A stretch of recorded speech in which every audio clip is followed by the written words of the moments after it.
When they went into the woods, they saw the honey oozing out, yet no one put his head to his mouth because they feared the oath.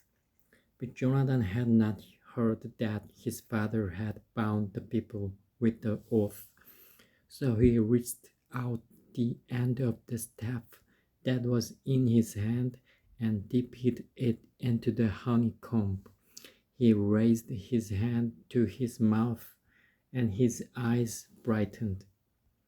Then one of the soldiers told him, "Your father bound your army under a strict oath, saying, 'Cursed be any man who eats food today.' That is why the men are faint."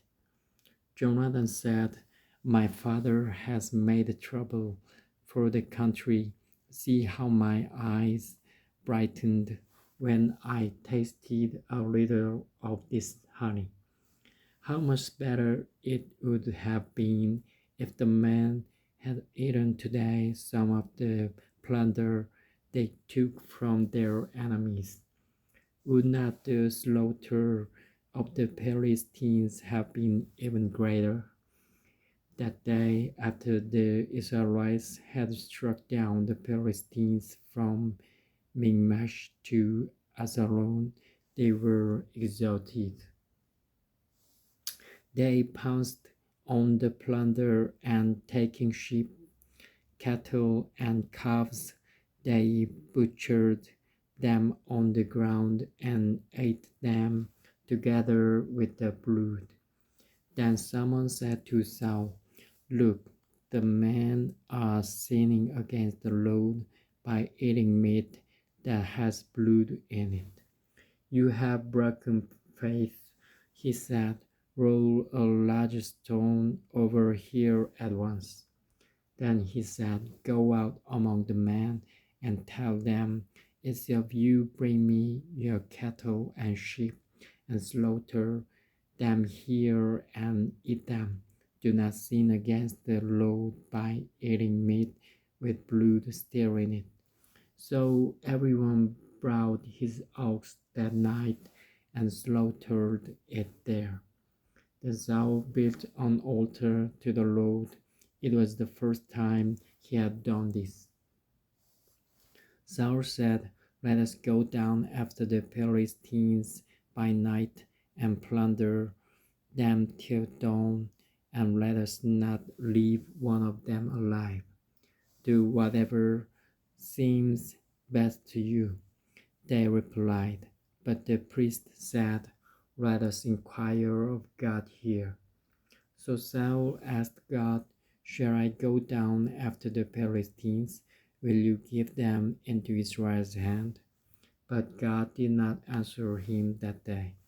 Saul therefore said, "Come here, all you who are leaders of the army, and let us find out what sin has been committed today. As surely as the Lord who rescues Israel lives, even if it lies with my son Jonathan, he must die." But not one of the men said a word. Saul then said to all the Israelites, "You stand over there. I and Jonathan my son will stand over here. Do what seems best to you." The man replied. Then Saul prayed to the Lord, the God of Israel, "Give me the right answer." And Jonathan and Saul were taken by lot, and the men were cleared. Saul said, "Cast the lot between me and Jonathan, my son." And Jonathan was taken. Then Saul said to Jonathan, "Tell me what you have done." So Jonathan told him, "I merely tasted a little honey with the end of my staff, and now must I die." Saul said, "May God deal with me, be it ever so severely, if you do not die, Jonathan." But the man said to Saul, "Should Jonathan die, he who has brought about this great deliverance in Israel? Never. As surely as the Lord lives, not a hair of his head will fall to the ground, for he did this today with God's help. So the man rescued Jonathan, and he was not put to death. Then Saul stopped pursuing the Philistines, and they withdrew to their own land. After Saul had assumed rule over Israel, he fought against their enemies on every side: Moab, the Ammonites, Edom, the king of Joppa, and the Philistines. Wherever he turned, he inflicted punishment on them. He fought valiantly and defeated the Amalekites, delivering Israel from the hands of those who had plundered them. Saul's sons were Jonathan, Ishvi, and Malchishua.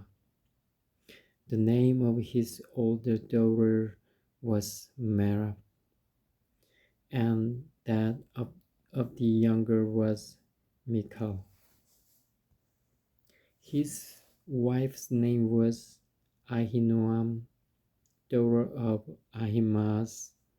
The name of the commander of Saul's army was Abner, son of Ner, and Ner was Saul's uncle. Saul's father Kish and Abner's father Ner was son of Abiel. All the days of Saul there was bitter war with the Philistines, and whenever Saul saw a mighty or brave man, he took him into his service.